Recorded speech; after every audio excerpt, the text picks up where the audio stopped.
Hello world, it's Godzilla with you once again.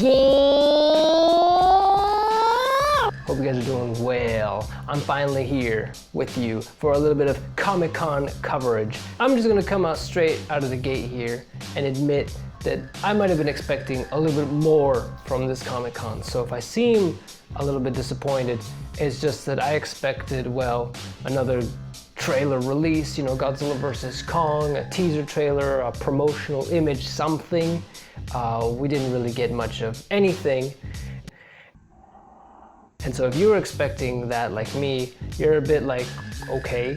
And I'm not sure if the performance of Godzilla King of the Monsters at the box office had an effect on this, and they may be delaying the promotional materials for that movie. But it is kind of weird because Godzilla vs. Kong is supposedly still coming out in March, which is less than a year from now, so like it's time to start promoting that film. So which also makes me wonder, are they gonna delay Godzilla vs. Kong? But there's other topics to talk about, and I'm gonna go over this in this little Comic-Con reaction video. Surging up from the depths of the sea on a tidal wave of terror to wreak vengeance on mankind. A gigantic beast, cavalcade of electrifying horror. So the first thing to talk about really is the NECA figures that were unveiled. The first of which being a Godzilla 64 figure, and or the Mosugoji suit, or the Godzilla versus the Mothra versus Godzilla suit from 1964. We're finally getting a figure of that from NECA. We did get a figure from SH Monster Arts a couple years ago. So this is a real nice treat because that SH Monster Arts figure went out of stock. I personally actually enjoy NECA's sculpt and design of the figure. I think it's maybe not the most accurate, but it feels like it's a good representation of the suit. But there has been some criticism of it. Some are saying this is like when NECA made the Godzilla 1985 figure, which I think is not a fair comparison because that figure was kind of very silly looking, very off mark. Like it didn't look anything like Godzilla 85. But I think this figure looks like Godzilla 1964. I do think it's, like I said, not accurate, but a good representation of what that suit looks like. And I have the Godzilla 54 figure, and I'm quite happy with that figure. It's not accurate, obviously, but it's a good representation of that suit. Plus, it's gonna be like 1/4 of the price of the SH Monster Arts, so like, what do you really expect? But some people want NECA to do a resculpt or something like that, which I think, I think it's not necessary, but let me know your thoughts in the comment below. What are your thoughts on the NECA 64 figure? Do you think that it needs to be redone, or are you ready to pre-order right now? And do you think that it needs to be of the same caliber and quality as the SH Monster Arts, when obviously that's gonna always be more expensive? So that's that on that figure that was unveiled. And then the next really big unveiling, and this is spoilers if you haven't seen Godzilla King of the Monsters. So we were kind of expecting this, but at least I was expecting this figure to finally be unveiled, but NECA unveiled their Godzilla King of the Monsters Burning Godzilla figure. And it is a very nice looking figure. I mean, yes, the sculpt is exactly the same, but the paint job is what matters. And for me, I didn't even pick up the NECA Godzilla 2019, so I don't have a NECA Godzilla figure. All I have is this NECA Godzilla 2014 figure you see there. So this is definitely the figure that I'm much more interested in picking up. And I'm not sure when this figure's coming out, but I'm sure it's gonna be in a similar price range.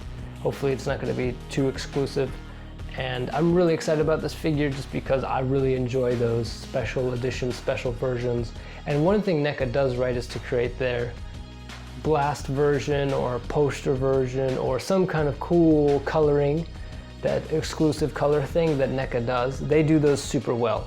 But anyway, I think this is a really cool figure, and I'm actually quite excited for this one. And also, I won't have to worry about problems with the eyes because his eyes are basically white and orange. Whereas like, I've noticed that the NECA Godzilla 2019 has some problems with the eyes that like kind of make that figure look really wonky. Obviously, I also still want to pick up like the NECA Rodan figure. And then we'll have to see. I doubt like the behemoths are gonna get any figures. And NECA King Ghidorah is still a controversy. So we'll have to see what happens there. Also, the question is, will SH Monster Arts, when will they unveil their version? of the Burning Godzilla, because they're obviously going to do one too. NECA also unveiled just a standard, not standard, but they also unveiled a blue blast figure for when Godzilla 2019 just does his normal blue blast. So yeah, so those are those. Maybe it would be cool to see some kind of exclusive like Rodan and a more fire version, or like Mothra and her poster, like how she looks more on the poster than just like the normal paint job. But that's really all I have to say for these NECA figures, and that's mainly the big new unveiling. Toho themselves actually had their first exhibition booth at Comic-Con for the first time to kind of bring Godzilla to new audiences. You know, had props of the old suits, they had the Godzilla 2000 suits, they had like the Showa Ghidorah, they had the Destroyer suit, they had the Oxygen Destroyer, just kind of showing people, especially people who are probably new to the fandom or have never seen a Godzilla movie before, maybe only seen a few. It's really a cool treat for them to experience that, as well as, of course, fans like us who would be dying to see stuff like that.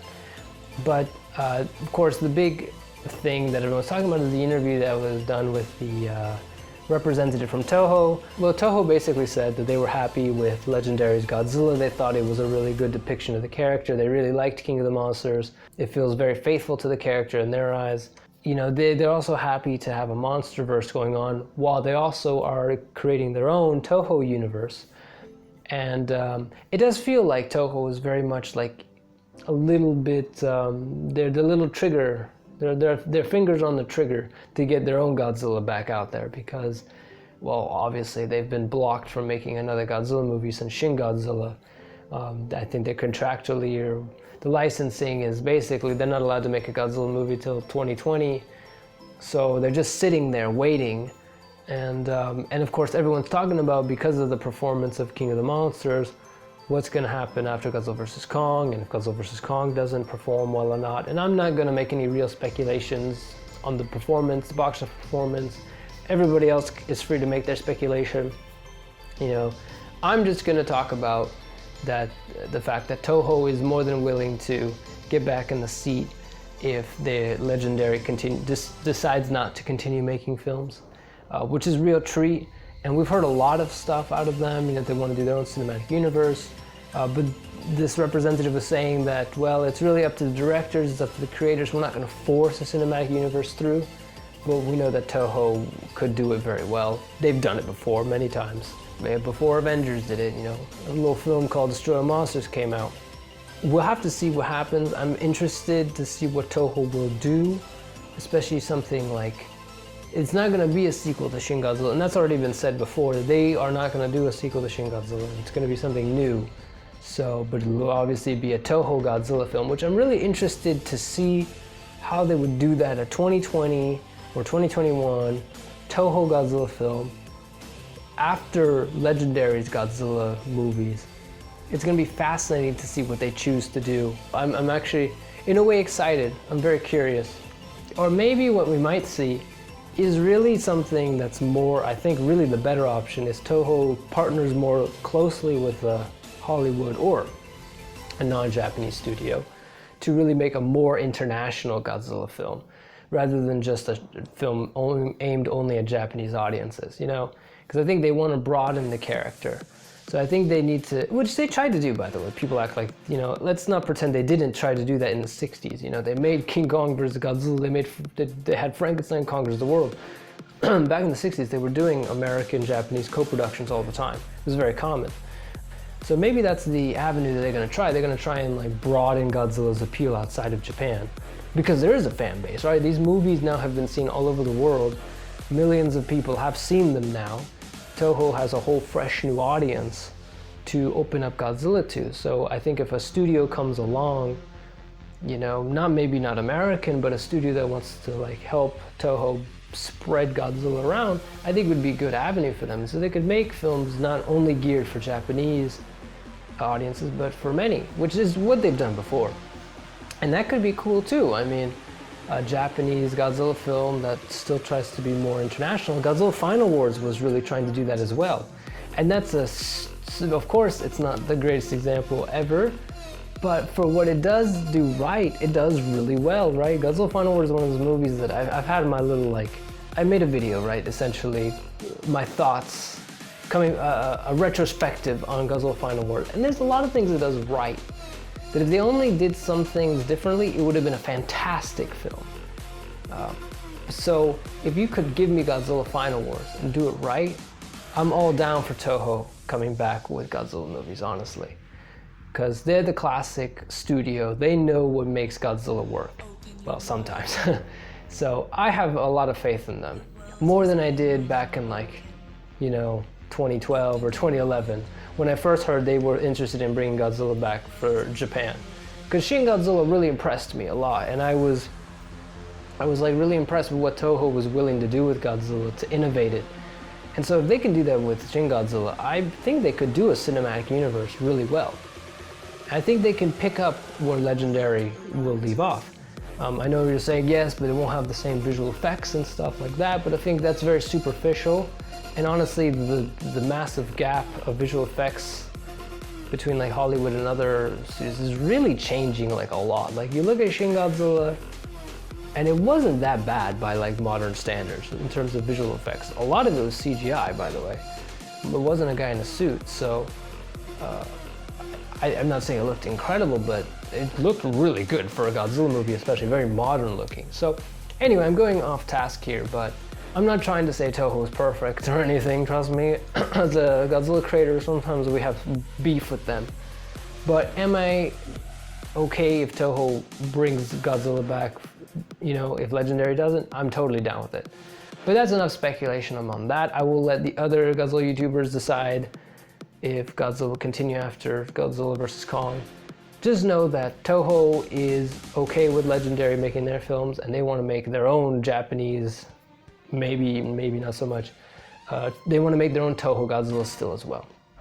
And maybe we'll get an animated series or a video game, because those are the two things that I really want more than anything else, because we've had plenty of movies now. We had comic books, that was great and all. We need a new game, a good one, and a flip-in animated series. So yeah, also he said he was a big fan of Mechagodzilla and he wanted Mechagodzilla to come back, and I'm like, awesome. Because I think Legendary probably couldn't do Mechagodzilla, but we'll see. There are rumors Mechagodzilla will be in Godzilla vs. Kong, but there's also rumors Godzilla vs. Destroyer will be in it. So we will just have to see. But anyway, I think that's it for this Comic-Con coverage.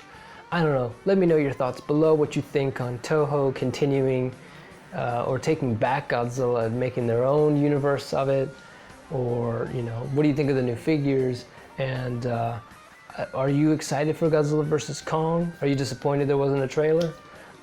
Let me know what your thoughts below. I always love reading the comments.